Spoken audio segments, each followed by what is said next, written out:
Skye here. Am I doing this voice of God partially so I have an excuse to open up with Bach's Toccata and Fugue in D minor on Halloween? Maybe. You can't prove it. But also, in true Halloween fashion, we're about to experience some brief bumps in the night as River decided that microphone arms are the perfect chin scratchers. And then, in true spooky fashion, there is a ghost in Laura's audio. So you know what to do. Grab your glass of water and drink every time you hear the ghost in the audio. Happy Halloween, and let's go get hydrated. Hashtag self-care.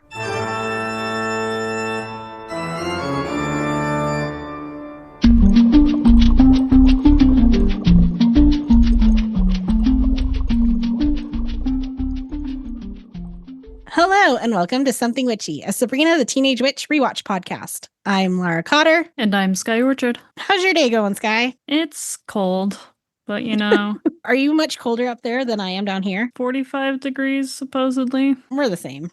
Did you get a lot of rain today? I got no rain, and it was supposed to rain. Yes, we did get a lot of rain. I was told it wouldn't start till 1 p.m., so I didn't do my grass seed yesterday like I had planned, because I was like, oh, I have until 1 p.m. to get it down, and then the rain will water it. And then I woke up and saw that it was raining, and so then I did some grass seed in the rain. Exciting times. So exciting.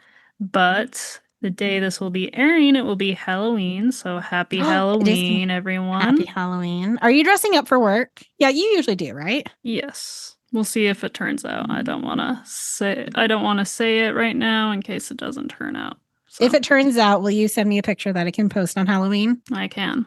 Another important event of today on Halloween is Florence and the Machine has her new album. And if anyone's a real witch, I feel like it is Florence Welch. So happy Florence and the Machine album day for those of you who are fans like me. Exciting. I just saw the notification today that she has a new album coming out. So have you listened to the new Lily Allen album yet? No, I need to. Oh boy, it's good, but it's a lot. All her feelings about that breakup there. Yeah, and now we all can feel those feelings with her and have our same feelings about that person. Yay, feelings. All right. Our question of the week is discuss a fear you have overcome in your life. I used to be terrified of needles. Did not like them growing up. Was not a fan.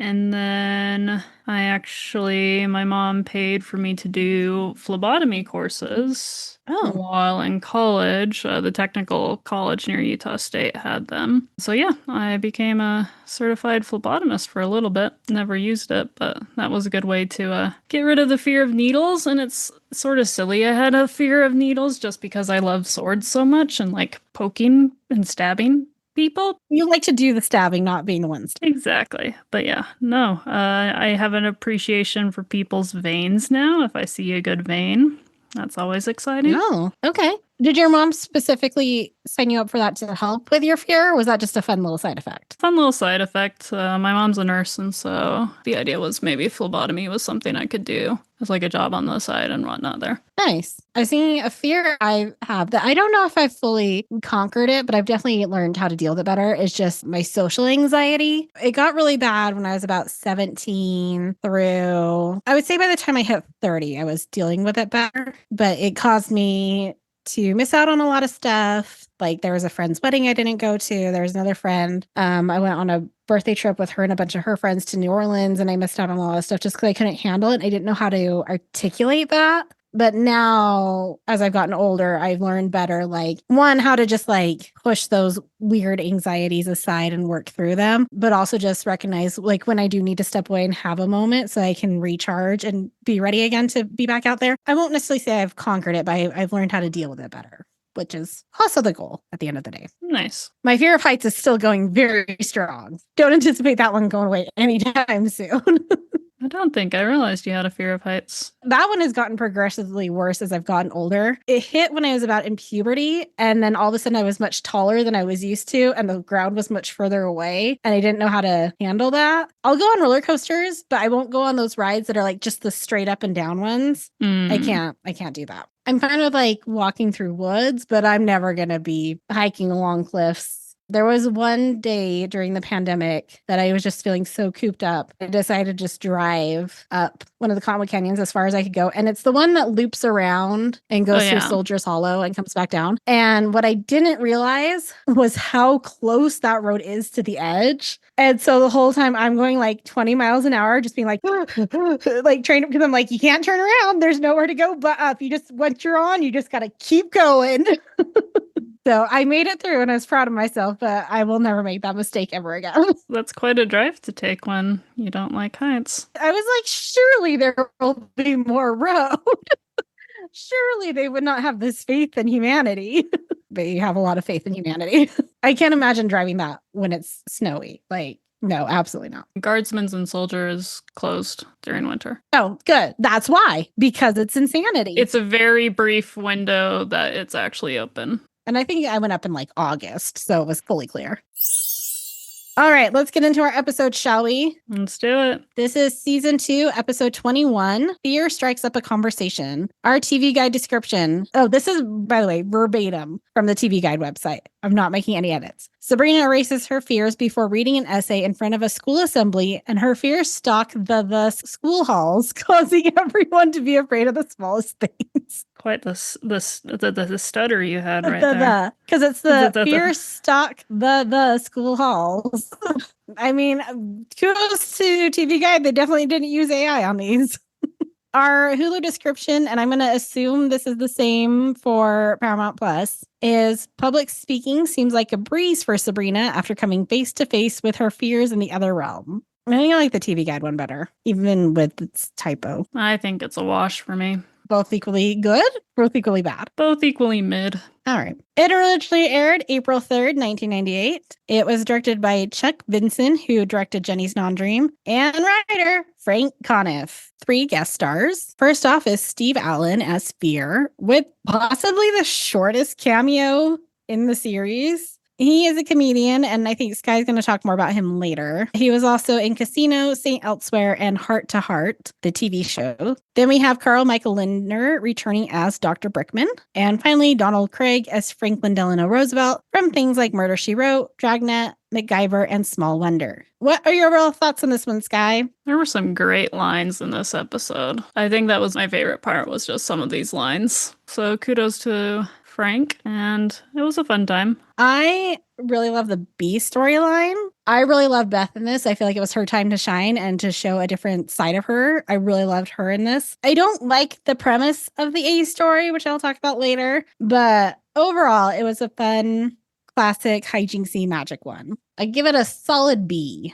Our cold open. Sabrina announces that Mrs. Quick has asked her to read her essay on math to her whole class. And this is where it first falls apart to me, because I was like, she wrote an essay called How Math Applies to Real Life. And I'm like, when did you ever write an essay for your math class? But also, is Ms. Quick the math teacher? I think so. I mean, she's over like the journalism or newspaper clubs. Like, is she also English teacher? And is Sabrina's writing an essay about math for fun in English? It's very, who knows? I thought for at one point she's doing something sciencey as well, or am I just missing Mr. Poole that much? No, I don't think she's ever done science. We just saw her in her classroom not that long ago. I can't remember. Now I don't know what she teaches. Let me look something up. They're just so underfunded. She has to teach everything. Algebra teacher. Okay, so she is a math teacher. She is the algebra teacher. And then, to your point, why are they writing essays about math? It's wild. It makes no sense. Was it extra credit? Why did Sabrina need extra credit? We've already established she's a very good student, possibly a straight A student. It's weird. Also, how groundbreaking was this essay that she's like, you're going to read this to everyone? Not that groundbreaking when we hear it at the end. Oh, man. Hilda celebrates Sabrina's accomplishment, I guess we can call it. Zelda apologizes. She has so much more research to do before her scientific symposium. Sabrina accepts her apology and tries to tell Zelda the news again, but Zelda is already absorbed by her reading once more. Hilda is worried. Zelda hasn't eaten or slept in days or disapproved of Hilda. She must be dead, declares Salem. Sabrina suggests trying to get her to relax, and Hilda zaps up a luau. And I do not like Caroline's outfit. It was like weird weird purple leopard print across her bust, and then it was a skirt with weird purple feathery furry fringe. I understand it's a very Hilda outfit. I don't like it. Our outfit intro is Sabrina in a colonial outfit saying, "I'm Betsy Ross. You need a flag by when?" And there's a lot of mixing of patterns on that outfit with a bunch of checks and stripes. Valerie and Sabrina are talking about Sabrina's math essay. Valerie tells Sabrina having to read her essay in front of class is terrifying, but Sabrina isn't scared. Mrs. Quick shows up and tells Sabrina she's actually going to read it in front of all the math classes. Sabrina still isn't stressed, and Mrs. Quick admits she doesn't get stressed by public speaking. She just gets hives. Salem is starving while Zelda is still consumed by her work. She's supposed to feed me every half hour. I'm so weak, he sobs. Which, why isn't Hilda in charge of his feeding if it's her punishment to take care of him? Why is Zelda wrapped up into this punishment? Why is Salem eating every half hour? Because it's Salem, and he has nothing else in his life. Hilda has a plan to bring Zelda back to reality, though. She zaps away Zelda's books, and Zelda finally looks up. Hilda is worried about her.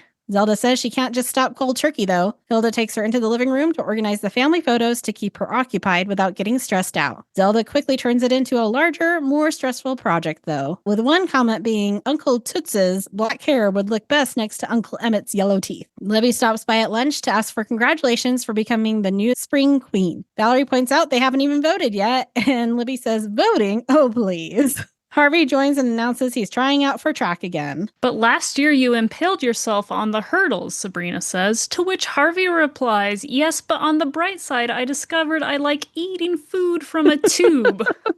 Oh, Harvey. That's like a major life incident. It happened after the summer break. During those 3 months, we didn't see anything.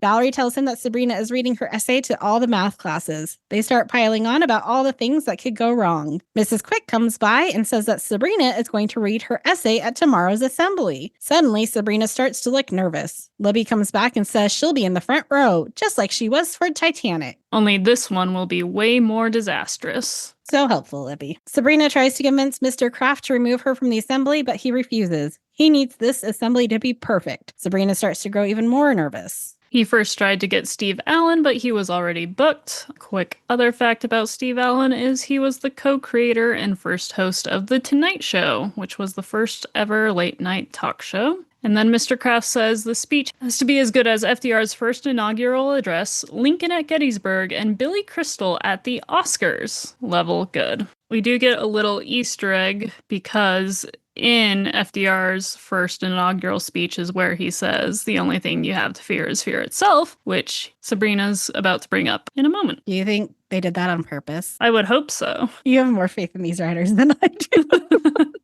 We have some poster watch. So I think I brought up a few episodes ago, the one that had the picture of the world on it. It just said recycle over and over again. I now saw the top of it where it says recycling makes a world of difference. And there were two more posters I couldn't really get clear shots of. I think I get a shot of one of them, though, towards the end of the episode.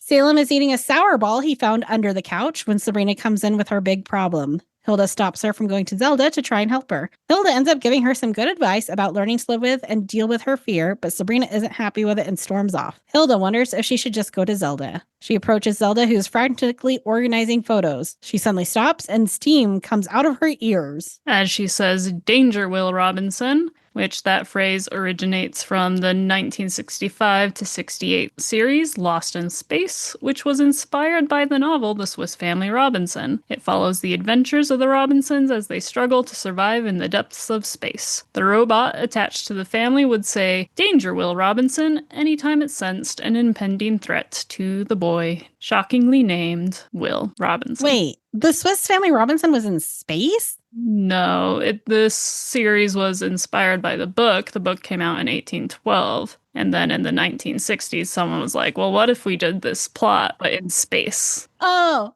I get it now. I was like, I swear Swiss Family Robinson was like on an island somewhere. You didn't grasp the deeper meaning when you were reading it, clearly. That subtext. They were really in space the whole time.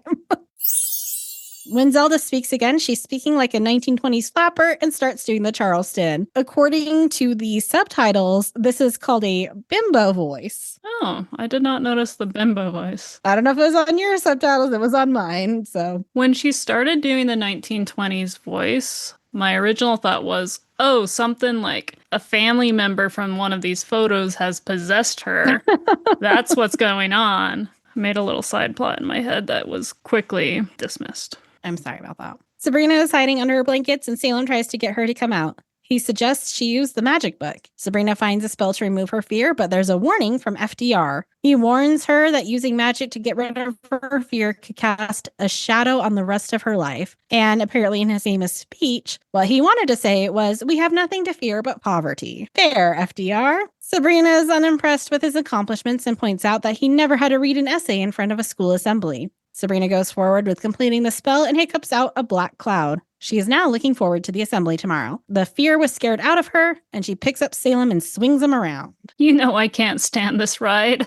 And then at the very end, as it fades to the next scene, hold me. Dr. Brickman diagnoses Zelda with witch snap. It happens when witches are overworked. Zelda starts talking like Ginger from Gilligan's Island, and she's going through ginger snap. The only thing that will cure her is no stress, and Hilda has to make sure Zelda has nothing on her mind. Have you ever watched Gilligan's Island? Maybe like an episode here or there. It didn't call to me. I know a lot about it just through pop culture, but I don't think I've ever seen it. Sabrina greets Valerie at school, who yelps in fear and cowers against her locker. Mrs. Quick comes by and takes Valerie to the nurse as a black cloud falls behind them. Sabrina wonders if magic is behind this, but doesn't want to jump to conclusions, despite the fact that she saw the black floating cloud. Just then, Mr. Kraft comes on over the loudspeaker, announcing that he doesn't want to die.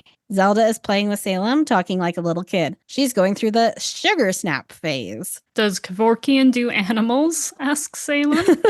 Which Dr. Kevorkian, big proponent of assisted death and euthanasia. That he was. He's dead, right? I believe so. I feel like we would know. We would hear if he was still around. Okay, yeah, 2011. I feel like 2011 is later than I would have expected, though. Hilda is trying to do all of Zelda's work, but a letter pops out of the toaster announcing that Zelda's symposium is tonight and she'll be kicked out of the academy if she doesn't submit her paper. Hilda asks Zelda if she can pull herself together for it, but Zelda just says, "I'm gonna kiss you." That was my favorite Beth line of this whole episode, and Hilda's just, "I'll take that as a no." Sabrina comes home from school and says there's a weird shadow following people around. Hilda tells her her fear got loose and is preying on mortals. And then she asks, didn't Millard Fillmore warn you? Fillmore was the 13th president of the United States, and Hilda is impressed they upgraded the magic book upon hearing it was FDR who warned her. Was Millard Fillmore in a particularly difficult time of the U.S.? What did he do? He helped negotiate the Compromise of 1850, which made it so slavery couldn't expand even more. Okay. And then he was technically a Whig. He was not Democratic or Republican. I think he was actually the first to not be either of those parties. The last one to not be either of those parties. After him, all the presidents were either Democrats or Republicans. Before him, there were some that were not. That's what Wikipedia is telling me right now. Cool. You know what bores me more than anything else? Political parties? Early U.S. history. See, and I was interested in U.S. history until about JFK, and then that's when I stopped paying attention. Oh, I do remember learning something about the Know-Nothings. He was part of those guys. Back to this. Sabrina has to go to school and get everyone affected by her fear shadow to come home with her. Meanwhile, Zelda is dressing Salem up in a bonnet and booties, and he looks so cute. Sabrina gets to school to find everyone running around and screaming. And here are the posters. One is a kid jumping. I think it says soar with your own wings. One has a picture of a dog with, I think, a newspaper in its mouth, and it says it's okay to be smart. Kind of weird poster, but okay. The last one, the best of these three. Live for the future, not for the moment. Sex can wait. Okay. I'm impressed that is up in a high school hallway. And I'm absolutely making a version of that. Can't wait to see what you come up with. Sabrina stops Valerie as Valerie's running down the hallway screaming, asking Valerie what she's so afraid of, and Valerie says something actually pretty deep, I think. She says, The earth, the stars, space were decomposing as we speak.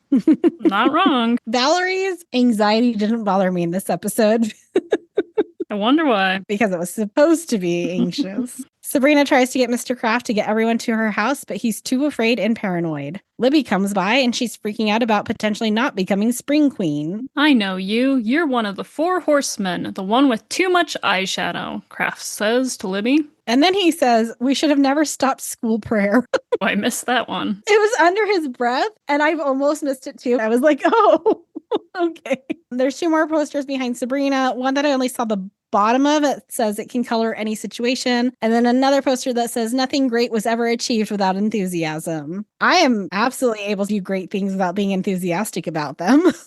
Agreed. Libby nervously puts on more makeup. Mrs. Quick is scared about her hives turning gangrene. Harvey is afraid of getting hurt by all the sports he plays. Sabrina zaps a microphone to announce that Vermont has declared war on Massachusetts, but there's a bomb shelter in her house. Everyone runs screaming, except for Mr. Kraft, who walks out with a baseball bat and the book The Final Days by Bob Woodward, which is a nonfiction book about the Watergate scandal. Ooh, Watergate. Yeah, so this is the final months of the Nixon presidency, including battles over the White House tapes and the impeachment process against him. Why is Mr. Kraft walking around with that book in particular in his hands?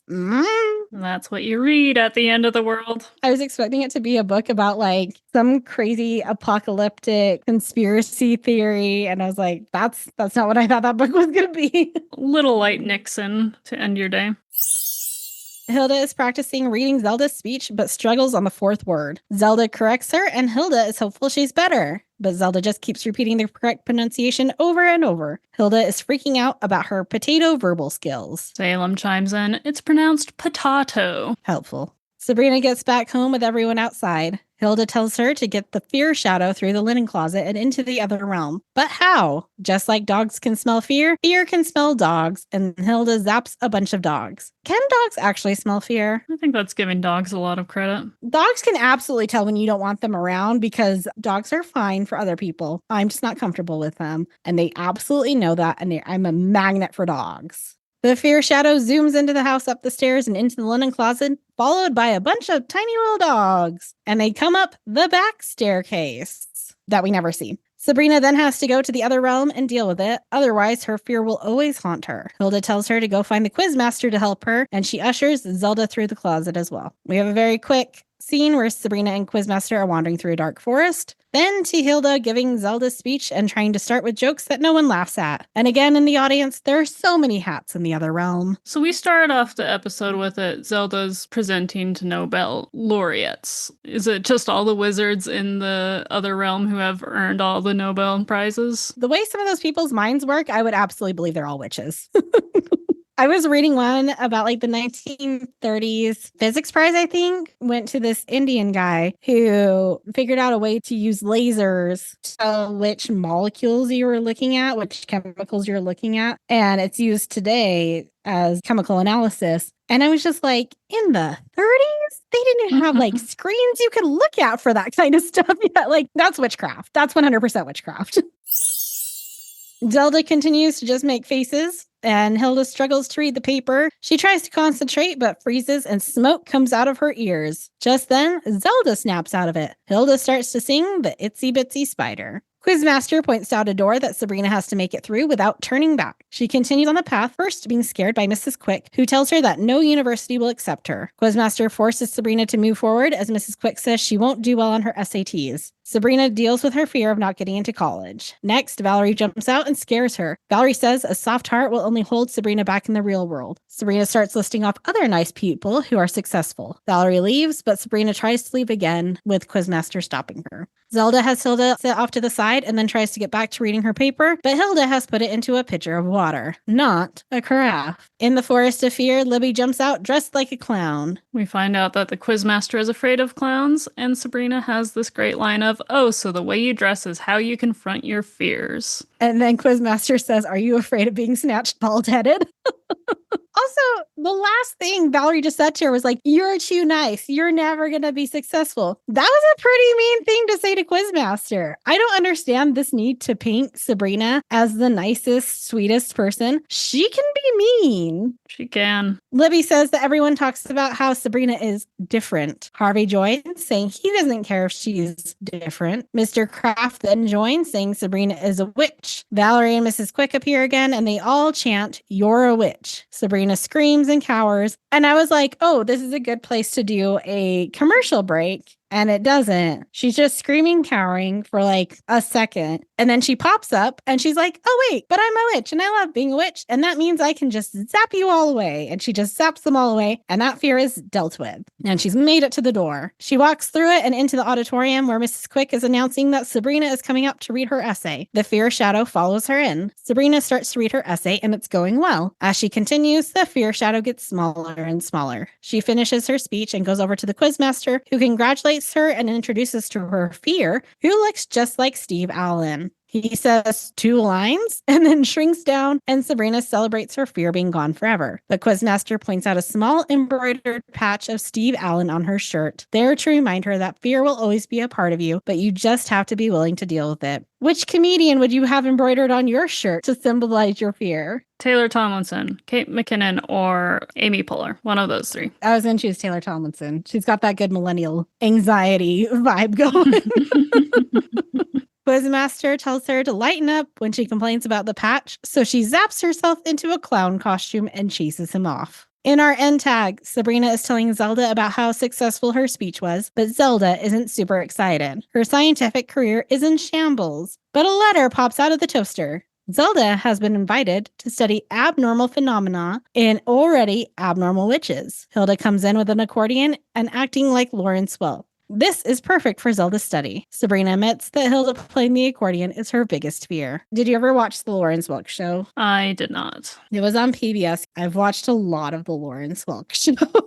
And it's always like Bobby and Sissy are always there singing or dancing to a song. You've seen the SNL skit though, the I'm Janet, that one? Yeah. That's the Lawrence Welk spoof. Well, that is our episode. Any final thoughts, Skye? Wasn't very nice to chase the quizmaster as a clown as well. Going back to Sabrina not being that nice of a person. Also, like, she's done mean things to Libby before. Yeah. Even, like, not under spells. She's been kind of not always the best friend to Valerie. Girl's not perfect. Next episode, Season 2, Episode 22, Quiz Show. I know that gives you a lot to go off of, Skye. What do you think it's about? I know we're approaching the end of Season 2. Quizmaster's going to have a larger role in the next episode, and Sabrina's going to have to pass her first year magic tests, since we know that she'll be continuously quizzed throughout her permit process. We'll find out if you are correct next time.